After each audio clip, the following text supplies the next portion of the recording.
오늘은 진정한 공감은 완전한 해결을 주는 것이다. 진정한 공감은 완전한 해결을 주는 것이다 라는 주제로 하나님의 마음을 알아가도록 하겠습니다. 어떤 친구가 저에게 묻더라고요. 전도사님은 문제가 생겼을 때 공감을 해주는 게 좋아요? 아니면 정답을 말해주는 게 좋아요? 여러분 어떤 게 좋아요? 공감해줄까요? 정답을 얘기해줄까요? 저는 정답을 말해주는 게 좋아요. 그래야 실질적인 도움이 되니까요. 이렇게 대답을 하니까 진짜로 공감을 못하는 사람처럼 그렇게 저를 쳐다보더라고요. 그 친구가. 그런데 우리가 한번 좀 진지하게 생각해 봐야 될 문제가 뭐냐면은 여러분들이 실질적인 문제를 겪게 된다면은 진짜로 공감만 하기를 원하는 거냐는 겁니다. 지난 시간에도 이론으로 살지 말고 응사로 살라고 말씀을 드렸는데 세상은 우리에게 실체도 없는 것에 이론을 갖다 붙여가지고 자꾸만 쓸데없는 논쟁만 불러일으키는 것 같습니다. 오늘 본문을 보면은 진정한 공감이 뭐고 진정한 해결책이 무엇인지를 우리에게 정확하게 말씀해주고 있습니다. 우리 15절과 16절 말씀을 같이 읽겠습니다. 만일 형제나 자매가 헐벗고 일용할 양식이 없는데 너희 중에 누구든지 그에게 이르되 평안히 가라, 덥게 하라, 배부르게 하라 하며 그 몸에 쓸 것을 주지 아니하면 무슨 유익이 있으리요. 자 보세요. 15절에 보면은 만일 형제나 자매라고 하니까 하나님을 안 믿는 사람들이 아니라 하나님을 아빠 아버지라고 부르는 사람들을 말하는 거죠. 그죠? 그러니까 혹시나 여러분들 중에 누군가가 갑자기 어렵고 힘든 일이 생겼다고 칩시다. 그래서 입을 옷이 없어서 지금 같은 한겨울에 다 떨어진 여름 옷을 입고 다니고 며칠 동안 씻지도 못하고 먹지도 못하고 그렇게 거짓골을 하고 다닌다면 어떻게 해야 돼요? 어떻게?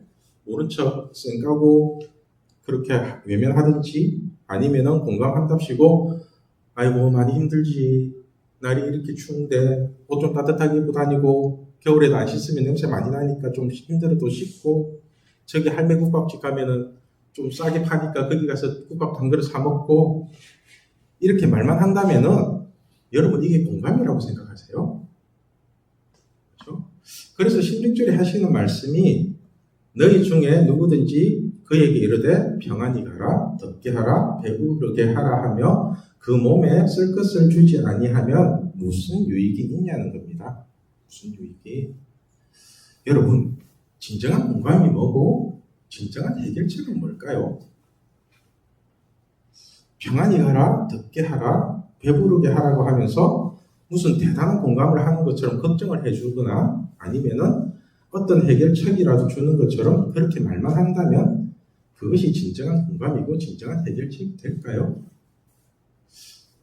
오늘은 진정한 공감이 무엇인지를 제가 겪은 3가지 에피소드를 통해서 살펴보겠습니다. 첫 번째 에피소드입니다. 제가 우리 신앙교회에 처음 왔을 때 어떤 친구 폰을 보니까 앞판 유리가 다 깨져 있더라고요. 화면이 거의 모자이크 수준으로 보이더라고요. 그래서 제가 지나가는 말로 뭐가 보이니? 그냥 폰 하나 바꿔 이렇게 얘기를 하고 말았거든요. 그런데 한 달 뒤에도 보니까 그 폰이 그대로더라고요. 그대로 그걸 쓰고 있어요. 그래서 또 아무 생각 없이 말했죠. 뭐가 보이니? 요새 중고폰 얼마 안 하는데 그냥 폰 하나 사지. 그러고 난 뒤에 또 몇 달이 지나서 보니까 그때도 폰이 그대로예요. 그래서 또 폰에 대해서 얘기를 하려고 하는데 그냥 멈췄습니다. 그리고는 곰곰이 생각을 했죠. 나 같으면은 벌써 바꿔도 바꿨을 폰을 저 친구는 왜 계속 쓰고 있을까? 이런 생각을 하다가 그 친구에게 참 미안하더라고요. 나한테는 별것 아닌 것 같은 중고폰 가격이 그 친구에게는 큰 돈이 될 수 있겠다는 생각이 그때서야 들었어요. 그때서야. 폰을 바꾸라는 얘기를 나한테만 들었던 것도 아닐 거고 다른 사람들에게 많이 들었을 건데 그때마다 참 얼마나 많이 힘들었을까 그런 생각이 들더라고요. 그때 그 정도 폰이면은 괜찮은 중고로 사도 한 5만 원 정도 살 수 있었거든요. 그래서 생각을 바꿨죠. 폰을 바꾸라고 말하지 말고 그냥 내가 폰 하나 사주자고. 그래서 그 친구에게 중고폰 하나 사주면서 결심을 했어요. 제가 그때 결심을 한 것 같아요. 앞으로는 말만 하지 말고 그냥 한 10만 원 내외에서는 내가 해줄 수 있는 건 그냥 해주고 말겠다고 그냥 그렇게 결심했거든요. 그리고 두 번째 에피소드입니다. 어떤 친구는 고등학교를 졸업하고 난 뒤에 대학을 다니는 것도 아니고 일을 하는 것도 아니고 그냥 아무것도 안 하고 그냥 나자빠져 있더라고요. 여러분, 학교를 졸업하고 아무것도 안 하면서 집에서 빈둥빈둥 노는 게 결코 쉬운 일이 아닙니다. 결코 집에서 오는 구박도 심하고요. 스스로 눈치가 보여서 계속 위축이 된다고요. 그런데 그것을 이길 힘이 있으면은 그래도 그냥 치고 나가는데 그 힘마저 없으면은 둘 중에 하나거든요. 될 대로 되라는 식으로 막 나가든지 아니면은 나는 아무것도 할 수 없다는 식으로 자폐나 우울로 간다고요. 나중에. 그래서 이 친구를 가만히 두면 안 될 것 같아갖고 제가 계속 매달렸습니다. 계속. 내가 이력서 써주고 자소서 써줄 테니까 알바 자리라도 알아보자고. 그리고 면접도 혼자 가기 힘들면 같이 가줄 테니까 겁먹지 말고 아무데나 다 지원해보라고. 정 안 되면은 바리스타 학원이라도 같이 다니자고. 그러면서 학원도 알아보고 이력서 자소서 다 써주고 아무튼 제가 해줄 수 있는 걸 최선을 다해서 해줬어요. 저는 이게 그 친구에게 해줄 수 있는 공감이라고 생각을 했거든요. 공감하는 거 힘드니까 혼자 하기 힘들어서 못 치고 나가니까. 사실 부모님들도 자녀들에 대해서 잘 모르는 게 뭐냐면은 우리는 겪어봐서 알기 때문에 이러면 된다 저러면 된다고 말을 하지만은 한 번도 겪지 않은 여러분들 입장에서 보면은 모든 것이 낯설고 두려운 거거든요. 그래서 이런 핑계 저런 핑계를 대면서 계속 숨는다고요. 이럴 때는 말만 해가지고 되는 것이 아니라 그 친구 손을 잡고 끌어줘야 되거든요. 실질적으로. 그래서 처음 시작할 때는 누군가가 조금만 끌어주기만 하면은 못 이기는 척 하면서 다 딸려와요. 다 딸려와요. 그런데 어른들은 실질적으로 끌어주지는 않고 계속해서 말만 해요. 말만. 왜냐하면은 실질적으로 끌어주기 위해서는 시간도 들고 돈도 들거든요. 그래서 대부분의 사람들은 평안히 가라, 덥게 하라, 배부르게 하라고 말만 한다고요. 그것도 교과서적인 이론을 가지고 듣는 사람이 죽고 싶을 정도로 비참하게 만들거든요. 그런데 실질적으로 끌어주고 당겨주면서 하고 싶은 것을 찾게 만들어주면 어느 순간 안 풀리던 문제가 하나씩 하나씩 해결이 돼요. 하나씩 하나씩. 물론 돈도 들고 시간도 들고 힘도 들고 가끔씩 이게 잘하는 짓인가 싶기도 하고 저 역시도 별의별 생각들이 다 들어요. 그렇게 하다가 사실 끌려오는 사람도 힘들지만은 끌어주는 사람도 많이 힘들거든요. 그리고 뭐 여러분들이 끌어준다고 해서 쉽게 끌려오는 그런 스타일도 아니잖아요. 그죠? 거의 막 나가잖아요. 그런데 이 친구가 일도 못하고 놀지도 못하고 아무것도 못할 줄 알았는데 일하는 곳마다 일 잘한다는 얘기도 듣고 노는 것도 잘 놀고 그렇게 점점 좋아지고 있거든요. 어느 날 제가 이 친구랑 이런저런 얘기를 하면서 예수님을 믿다 보면은 겉보기에는 그래도 아무것도 안 되는 것 같지만은 그래도 시간이 지나면서 안 풀리던 문제가 하나씩 하나씩 해결된다고 얘기를 해줬어요. 그러니까 저를 신기한 눈으로 쳐다보면서 자기한테 해결된 문제가 뭐가 있네요. 저한테 해결된 게 뭐가 있어요? 이러더라고요. 그래서 얘기해줬죠. 평생 먹고 살 문제가 해결되지 않았냐고. 처음에는 학교도 가기 싫고 일도 하기 싫고 사는 것도 재미없고 아무것도 하기 싫었는데 그래도 이제는 일할 힘이 생기지 않았냐고. 그러니까 맞대요. 여러분, 우리가 예수님을 믿는다는 게 아무것도 아닌 것 같죠. 진짜 아무것도 아닌 것 같죠. 그럼 여러분들이 반대로 한번 생각을 해보세요.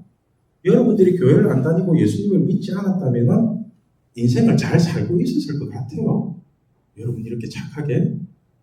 그나마 교회라도 다니고 기도라도 하고 또 우리 선생님들 같이 좋으신 분들이 여러분을 챙겨주니까 웃으면서 살 수 있는 거예요.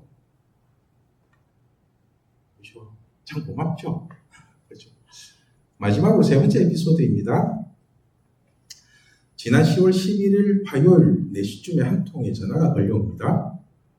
그리고는 밑도 끝도 없이 이번 주 목요일 아침 일찍 충청북도에 가줄 수 있냐는 겁니다.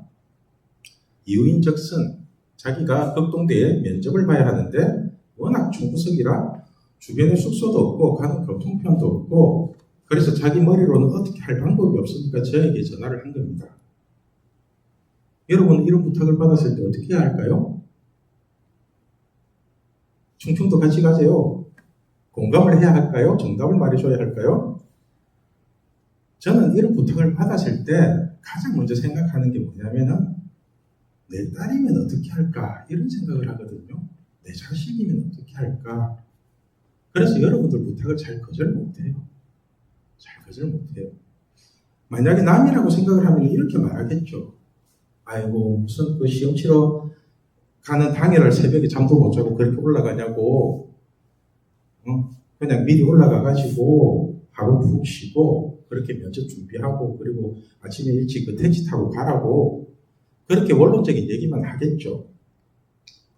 사실 남의 자식이니까 이런 말이 나오는 거지 자기 자식 같으면 이런 말 못할걸요. 어떻게든 데려다 주지 않겠어요? 그런데 그게 쉬운 게 아니에요. 왜냐하면은 제가 그때 탐마트에 일만 잡지 않았으면은 신경도 안 쓰고 데려다 줬을 건데 그때가 마침 탐마트 행사 중에서도 가장 큰 행사인 마포주는 데이 첫날이거든요. 그 서본교통 행사에서 가장 큰 행사예요. 그래서 한 달 전부터 각 점포마다 배달 기사들 추가로 3명씩 다 확보해 놓고 기사가 없어가지고 여기저기 사람 좀 구해달라고 난리를 칠 때였다고요.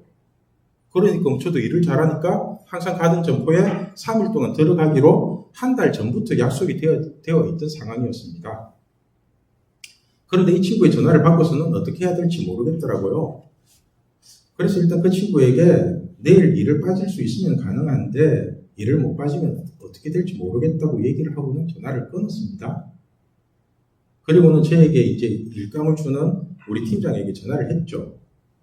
내일 갑자기 급한 일이 생겨서 그러는데 일을 못 하겠다고 혹시 대체할 사람이 있냐고 그렇게 얘기를 하니까 화를 버럭 내더라고요. 이쪽 업계 일을 그렇게 잘하는 사람이 무슨 소리를 하냐고 당장 내일부터 행사인데 사람을 어디서 구하냐고 책임감이 있니 없니부터 하여튼 별의별 더러운 소리를 다 들었습니다. 그래도 그냥 계속 하다고 얼버무리고 쨌습니다. 어쩌겠어요. 그죠? 그래도 이때까지 학원 다니면서 대입 준비를 했는데 시험 못 치고 떨어지면은 계속 마음에 걸리지 않겠어요? 그죠? 그냥 제가 이쪽 업계에서 쓰레기 될 각오를 하고 새벽 4시에 그 친구를 만나서 걱동대를 데려다 줬습니다. 그러니까 진짜 한 2, 3주 동안 일을 안 줘요. 일을 아예, 오더를 아예 자체를 안 줘요. 전화도 안.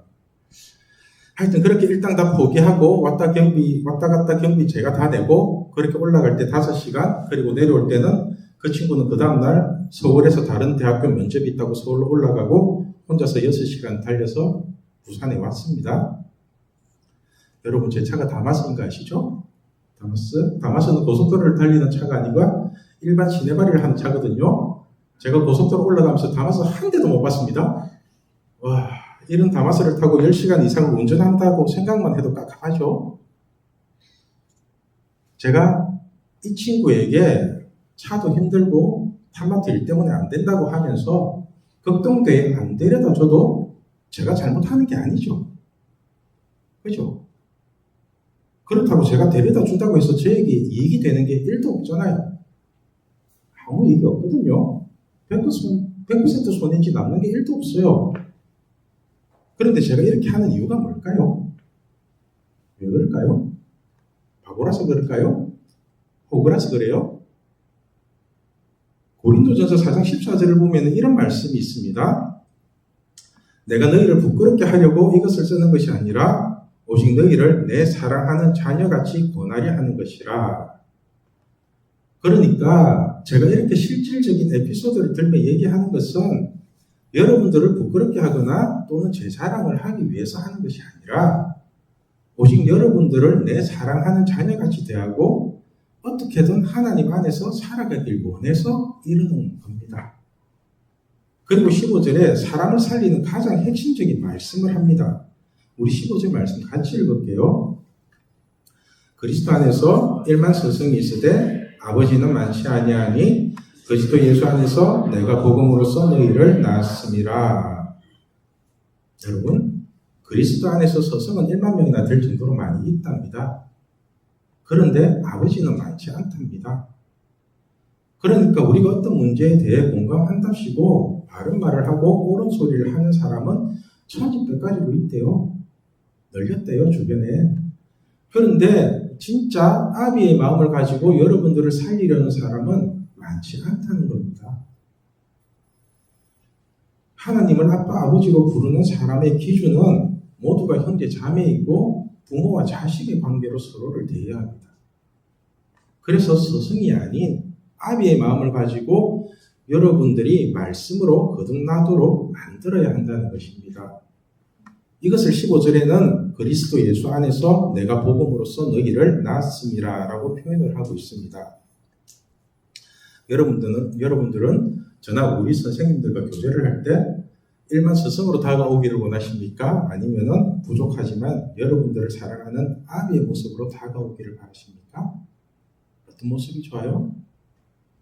일반 스승은 여러분의 문제에 대해 공감도 잘하고 정답을 말해줄지는 몰라도 완전한 해결은 절대로 없을 겁니다. 그러나 아비는 공감도 못하고 화도 잘 내고 뭐가 뭔지도 잘 모르지만은 그래도 여러분들이 그 문제를 해결할 수 있도록 끝까지 도와줄 것입니다. 이것이 스승과 아비의 차이점입니다. 오늘 말씀의 제목이 진정한 공감은 완전한 해결을 주는 것이다입니다. 다음 주는 예수님이 탄생을 기념하는 크리스마스입니다. 하나님의 아들이신 예수님이 사람의 몸을 입고 이 땅에 오신 이유는 우리에게 일어나는 모든 문제에 대해 완전한 해결을 주시기 위해서 오셨습니다. 사실 우리에게 일어나는 모든 문제는 우리의 욕심과 죄 때문이거든요. 욕심하고 죄하고. 그런데 예수님은 우리의 죄를 친히 담당하시고 죄의 문제를 완전히 해결하셨다는 것입니다.